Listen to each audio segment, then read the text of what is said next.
వనరుల దోపిడీ మీరు చూస్తే 19,000 కోట్ల రూపాయలు దోపిడీ చేసే పరిస్థితికి వచ్చారు. కడాన మీరు చూసినప్పుడు ఇసుకైతే పెద్ద ఎత్తున దొంగ రవాణా చేశారు.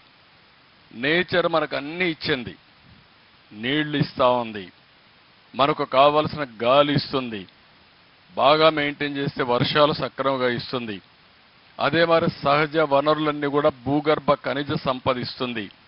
కానీ ఇవన్నీ కూడా ఇష్టానుసారంగా చేసి కడాన కొండలు దువేసే పరిస్థితికి వచ్చారు.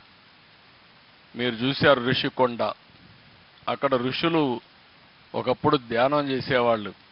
అలాంటి ఋషికొండ కొట్టేసి 500 కోట్ల రూపాయలు ఖర్చు పెట్టి ప్యాలెస్ కట్టుకున్నారు. మీరందరూ ఒప్పుకుంటారా నేను అడుగుతున్నా? ఇక్కడ ఎవరైనా వచ్చి ప్యాలెస్ కడితే మీరు ఒప్పుకుంటారా?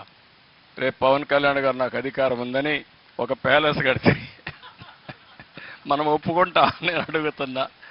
కానీ కట్టారు.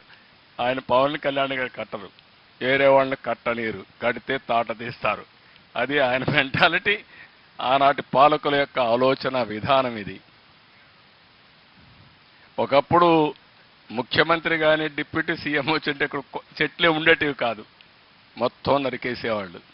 ఇప్పుడు మేము చెట్లు పెంచుతాం కానీ, చెట్లు పెడతాం కానీ చెట్లు కొట్టం.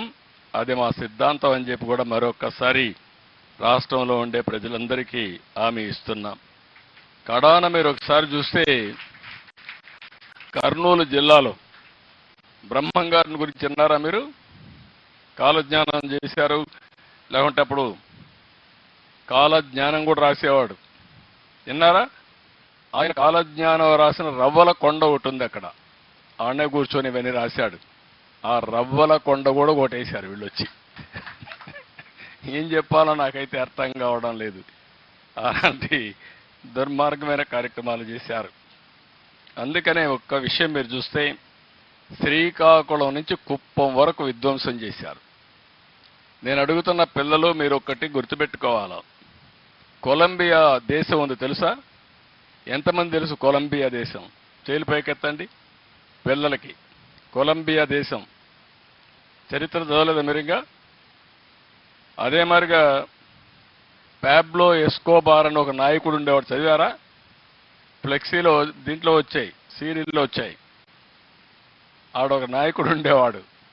ఆ నాయకుడు ఏం చేసేవాడంటే ఈ డ్రగ్స్ వ్యాపారం చేసి 100,000 కోట్ల రూపాయలు సంపాదించి అమెరికాకు పంపించి ఆ డబ్బులు పెట్టి అక్కడ రౌడీజం చేసి ప్రజల్ని భయభ్రాంతుల్ని చేసి అడ్డం వచ్చే వాళ్ళందరినీ చంపేస్తూ కడాన మీరు చూస్తే 12 మంది 14 మంది సుప్రీంకోర్టు జడ్జిలు కూడా చంపేశారు బాంబులేసి. ఎప్పుడో జరగల, నేను రాజకీయంలోకి వచ్చినాకనే జరిగింది. 85-90, నేను 78 రాజకీయానికి వచ్చాను. అలాంటి వాళ్ళుండి మొత్తం అక్కడంతా ఇది చేస్తే కడాన ఆయన చనిపేసే పరిస్థితికి వచ్చారు, అది వేరే విషయం.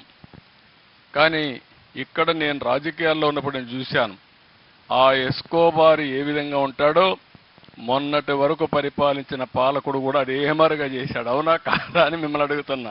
ఏమమ్మా అవునా కాదా? మీరందరూ మొన్నటి వరకు భయపడ్డారా లేదా? మాట్లాడేవాళ్ళ స్వేచ్ఛగా? మీ టీచర్లు స్వేచ్ఛగా ఉన్నారా మీ స్కూల్లో? మొన్నటి వరకు లేరు కదా, భయంగా ఉండేవాడు. అవునా కాదా? కారణం ఏంటి? ఎందుకు భయపడ్డారు? ఎందుకు భయపడ్డారు చెప్పండి?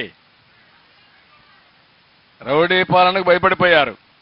ఏదైనా ఉంటే నేను పవన్ కళ్యాణ్ గారు చూసుకుంటా ఉన్నాం. అందుకే ఆయన రానియకుండా, ఆయన వచ్చి నన్ను అరెస్ట్ చేస్తే ఆయన రావడానికి వస్తే ఆయన రానియకుండా ఉంటే రోడ్డు మీద పడుకొని నిరసన తెలియజేసే పరిస్థితికి వచ్చారు. అవునా కాదా ఆలోచించండి. ఇప్పుడు జరుగుతున్నాయవన్నీ ఫ్రీగా ఉన్నారు. అవునా కాదా? ఫ్రీగా ఉన్నారా లేదా? మీరు స్వేచ్ఛ వచ్చిందా లేదా? అది మనకు గత పాలనకు డిఫరెన్స్. అలాంటి వ్యక్తులు మళ్ళా వస్తే ఏమవుతుందమ్మా మీ భవిష్యత్తు?